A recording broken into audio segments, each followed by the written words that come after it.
আজকে এখানে all India Trinamool কংগ্রেসের যে স্পেশাল সেশন তার আয়োজন করা হয়েছিল, সেই স্পেশাল সেশনে ডেলিগেটরা সর্বসম্মতিতে যে সিদ্ধান্ত গ্রহণ করেছেন, আমাদের এই সাংবাদিক সম্মেলনে এই স্পেশাল সেশন থেকে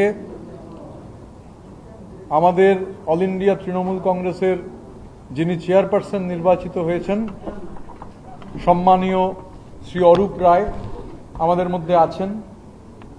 আমাদের মধ্যে আমাদের ন্যাশনাল ওয়ার্কিং কমিটির অন্যতম সদস্য শ্রী প্রসূন বন্দ্যোপাধ্যায় আইপিএস, তিনি আছেন। আমাদের সঙ্গে আমাদের এই এনডব্লিউসি তার যারা সদস্য তাদের মধ্যে সন্দীপন সাহা রয়েছেন, জাভেদ আহমেদ খান রয়েছেন, আকরুজ্জামান রয়েছেন, সাবিনা ইয়াসমিন রয়েছেন, বিপ্লব মিত্র রয়েছেন, আমি উপস্থিত আছি। আমি এখন আমাদের অল ইন্ডিয়া তৃণমূল কংগ্রেসের চেয়ারপারসন শ্রী অরূপ রায়কে বলবার জন্য অনুরোধ করছি। অরূপদা প্রথমে বলবেন, তারপর আমরা অন্য বিষয়গুলোতে আসব। আমি প্রথমেই আজকে যে হাউস আমাকে নির্বাচিত করেছেন, আমি তাদের অভিনন্দন জানাই এবং সেই সঙ্গে অনেক বড় দায়িত্ব, অনেক বড়,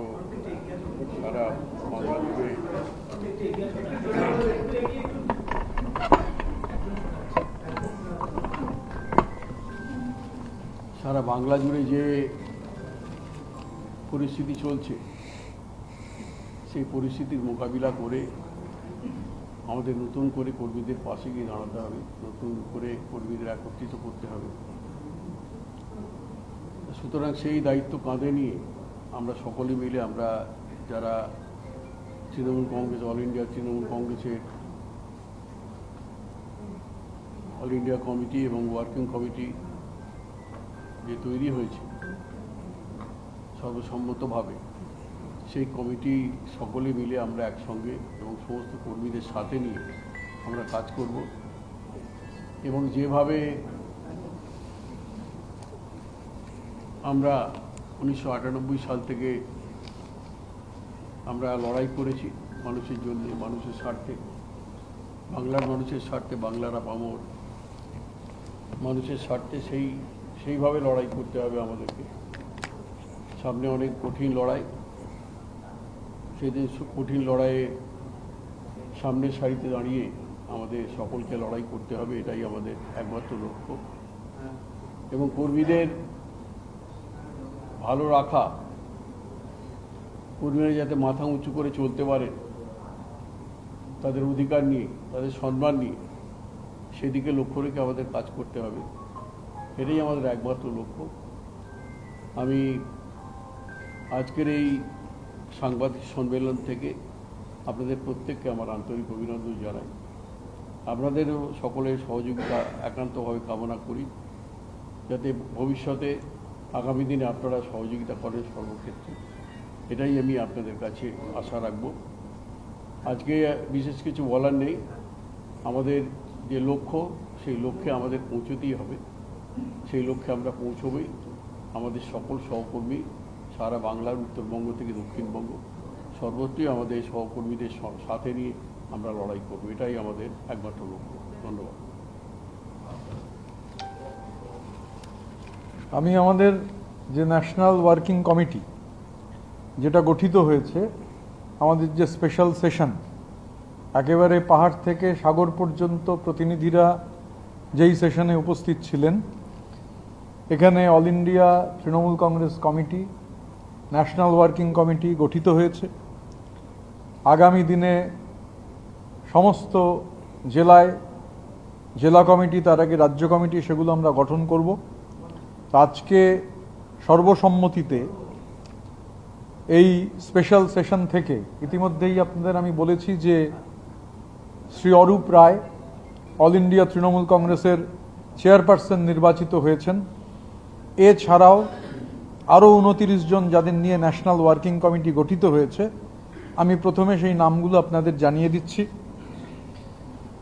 শ্রী অরূপ রায়, শ্রী ফিরাদ হাকিম, শ্রী অরূপ বিশ্বাস, শ্রী জাভেদ আহমেদ খান, শ্রী বিপ্লব মিত্র, শ্রী আকরুজ্জামান, শ্রীমতী সাবিনা ইয়াসমিন, শ্রী রথিন ঘোষ, শ্রী সন্দীপন সাহা, শ্রী ইমানি বিশ্বাস, শ্রী মোহাম্মদ গুলাম রব্বানী, শ্রী কানাইয়ালাল আগরওয়াল, শ্রী স্নেহাশিস চক্রবর্তী, শ্রী সমর মুখার্জি, শ্রীমতী শিউলি সাহা, শ্রী চন্দ্রনাথ সিনহা, শ্রী অপূর্ব সরকার ডেভিড, শ্রী কাজল শেখ, শ্রী জয়দেব হালদার, শ্রী প্রসূন বন্দ্যোপাধ্যায়, শ্রী আশিস ব্যানার্জি, শ্রী গঙ্গাপ্রসাদ শর্মা, শ্রী খগেশ্বর রায়, শ্রী নরেন্দ্রনাথ চক্রবর্তী, শ্রী অরুণাভ সেন রাজা, শ্রী বিশ্বনাথ দাস, শ্রী সুরজিৎ মিত্র বাদল, শ্রী অভিজিৎ সিনহা, শ্রী দীনেন রায়, শ্রী ঋতব্রত বন্দ্যোপাধ্যায়।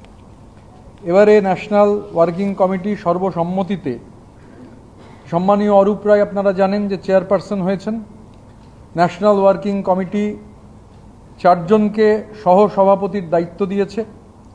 সহসভাপতিরা হচ্ছেন শ্রী ফিরাদ হাকিম, শ্রী অরূপ বিশ্বাস, শ্রী রথিন ঘোষ এবং শ্রীমতী সাবিনা ইয়াসমিন।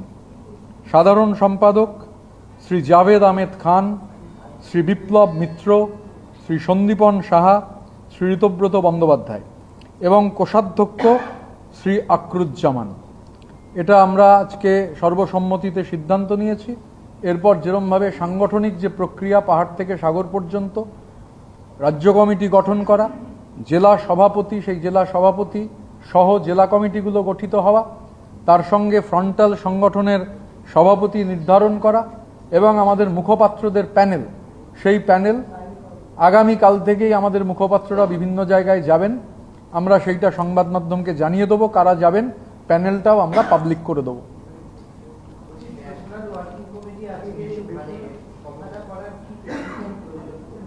টেকনিক্যাল প্রয়োজন আমি ডিটেলে, কারণ যা টেকনিক্যালিটির ব্যাপার আছে সেটা নির্বাচন কমিশন সহ অন্যান্য সংশ্লিষ্ট জায়গায় আমরা জানাবো। তো ন্যাশনাল ওয়ার্কিং কমিটি করতে হয়েছে তার নিশ্চিতভাবে টেকনিক্যাল কারণ ছিল, সেই জন্যই করতে হয়েছে এবং সমস্ত আইন মেনে কনস্টিটিউশনাল তৃণমূলের যে কনস্টিটিউশন সমস্ত কিছুর সঙ্গে সাযুজ্য রেখে আজকের এই ডেলিগেট সেশন হয়েছে এবং ডেলিগেট সেশন থেকে এই স্পেশাল সেশন আজকে, এবং সেই special session all India Trinamool Congress committee এবং ন্যাশনাল ওয়ার্কিং কমিটি গঠন করেছে।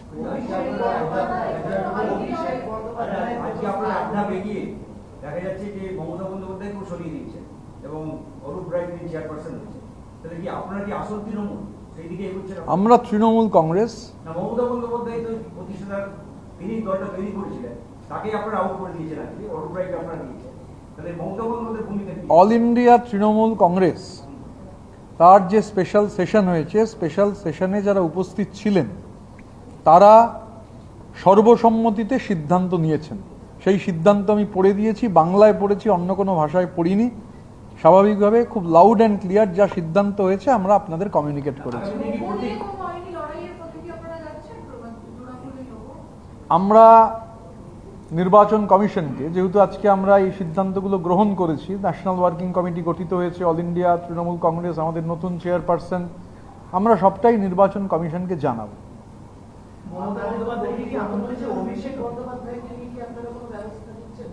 অভিষেক বন্দ্যোপাধ্যায়কে নিয়ে কোনো আলোচনাই হয়নি। মানে অভিষেক বন্দ্যোপাধ্যায়কে নিয়ে আমরা মিডিয়াতে দেখছিলাম, আমাকে একজন জিজ্ঞাসাও করলেন, 2-1 তো এই নিয়ে এখানে কোনো এই ধরনের আলোচনাই হয়নি। ন্যাশনাল ওয়ার্কিং কমিটি তারা যা সিদ্ধান্ত নিয়েছেন আমি গোটা সিদ্ধান্তটা আপনাদের কাছে জানিয়ে দিয়েছি।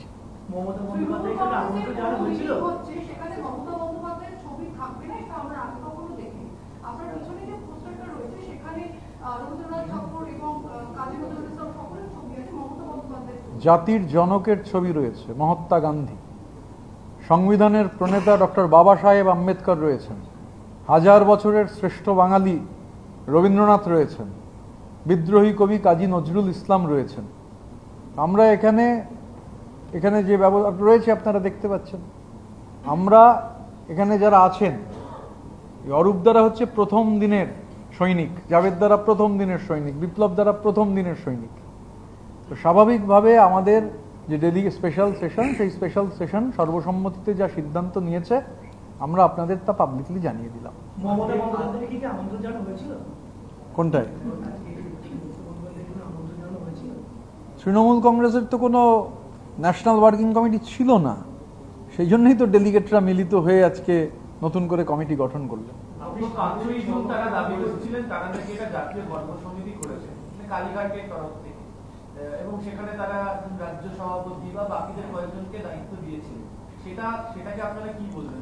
দেখুন, আইন কানুন মেনে তো সব করতে হয়। আর যার নাম ধরুন ঘোষণা হচ্ছে, যার নাম ঘোষণা হচ্ছে বিভিন্ন জায়গায়, মানে যাদের নাম ঘোষণা হচ্ছে তারা তার আগেই অন্যত্র চলে যাচ্ছেন, পরের দিন সকালবেলা রেজিগনেশন দিচ্ছেন।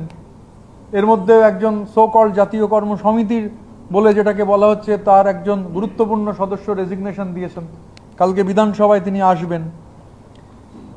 স্বাভাবিকভাবে এবং নিয়ম, মানে পার্লামেন্টারি ডেমোক্রেসিতে যেখানে নির্বাচন কমিশন একটা গুরুত্বপূর্ণ বিষয়, তো নির্বাচন কমিশনের নিয়ম মেনে যে কোনো পলিটিক্যাল পার্টিকে তো নির্বাচন কমিশনের নিয়ম মেনে ফাংশন করতে হবে। আমরা যা করেছি সমস্তটাই নিয়ম মেনে আজকে আমরা করেছি এবং আমরা তা সংশ্লিষ্ট জায়গায় জানিয়ে দেবো।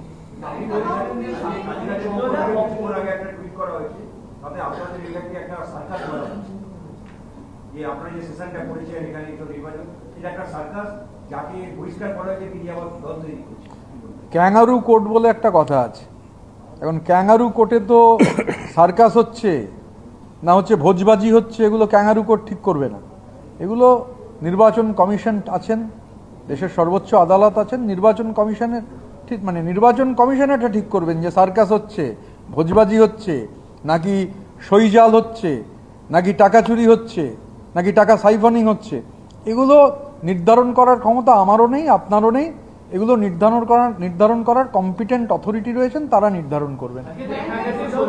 রাষ্ট্র সভাপতি যিনি ছিলেন তার ছেলে আপনাদের বৈঠকে এখানে এসে উপস্থিত হয়েছে।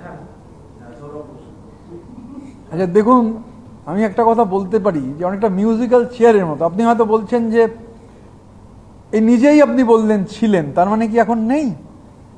আপনি তো আমায় প্রশ্ন করলেন যে রাজ্য সভাপতি যিনি ছিলেন, তো প্রশ্নের মধ্যেই প্রশ্ন তৈরি হচ্ছে যে তাহলে তিনি কি রাজ্য সভাপতি নেই? সৌরভ বসু তিনি একজন ব্যক্তি, তিনি কার ছেলে কার নাতি এগুলো গুরুত্বপূর্ণ নয়। তিনি কলকাতা পৌরসভার একজন গুরুত্বপূর্ণ কাউন্সিলর, জনপ্রিয় কাউন্সিলর। তিনি আজকে আমাদের সঙ্গে উপস্থিত ছিলেন এবং নিশ্চিতভাবে আগামী দিনের যে লড়াইয়ের কথা অরূপদা বললেন সেই লড়াইয়ে সৌরভও গুরুত্বপূর্ণ ভূমিকা পালন করবে।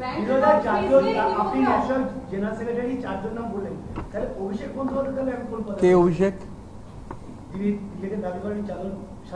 যাকে লোকে চোরপিটুনি দিয়েছে। সময় নষ্ট করে লাভ নেই। Next question.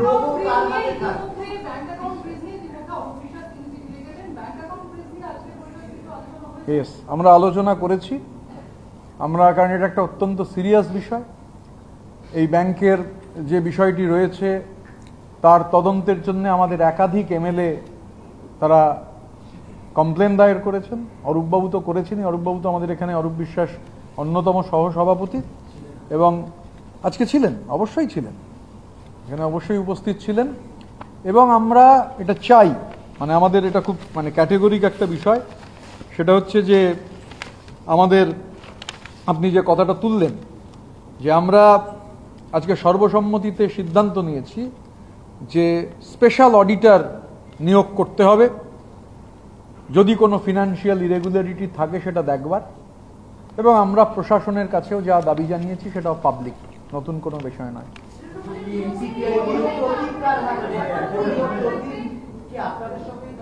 আমরাই তো তৃণমূল কংগ্রেস, আমাদের সঙ্গেই থাকবে।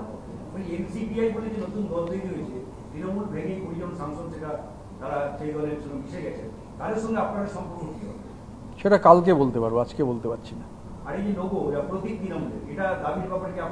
আমি এটা বলে ফেলেছি। এক জিনিস রিপিট করতে আমার অপছন্দ হয়, মানে আই ডোন্ট রিপিট থিংস। আমি বলে দিয়েছি যা বলার। সাংবিধানিক সংকটের উপরে তৃণমূল কংগ্রেস এতদিন ধরে ছিল, আপনি বলেছিলেন যে সাংবিধানিক সংকট কি আজকে মানে সংকট থেকে বেরোতে পারে? আমরা যা নিয়ম আছে, নর্মস আছে, রেগুলেশনস আছে, রুলস আছে, হুইমস অ্যান্ড ফ্যান্সিতে হচ্ছে কোনো স্ট্রাকচার চলে না, কোনো কাঠামো চলে না।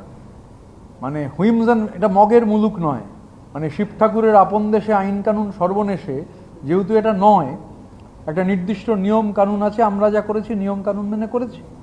এবার যে অ্যাপেক্স বডি রয়েছে তার কাছে আমরা আমাদের ডকুমেন্টেশন জমা দেবো। আপনাদের এই তৃণমূল কংগ্রেসে মমতা বন্দ্যোপাধ্যায়ের ভূমিকা আমি তো ক্যাটেগরিক্যালি আমরা বলেছি, আমরা এর আগেও পরিষদীয় দল বলেছি যে উনি প্রধান পরামর্শদাতা হিসেবে আমাদের যদি পরামর্শ দিতে চান আমরা ওনাকে স্বাগত জানাবো। একটু